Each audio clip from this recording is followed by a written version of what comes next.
Napag-alamang lumipad papuntang Japan ang puganteng si Cassandra Lee Ong. Si Ong ang kinatawan ng sinalakay na Lucky South 99 Pogo sa Pampanga na tinutugi sa kasong qualified human trafficking. Ayon sa Presidential Anti-Organized Crime Commission o PAOK, Enero nang makalabas ng bansa si Ong. Mayo naman nang ilabas ng korte ang arrest warrant laban sa kanya.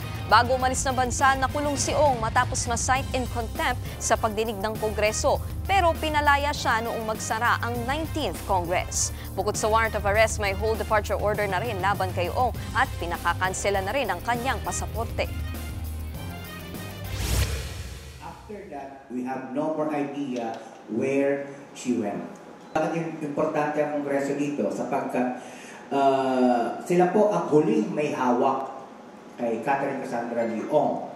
So, we have to check nung nagkaroon ng release order si Cassie Lee Ong, kanino nila turn over, and so on and so forth. Mga kapatid, Nikki de Guzman po. Para sa pasada ng mga rumaratsyadang balita, mag-follow at mag-subscribe na sa social media pages ng News 5.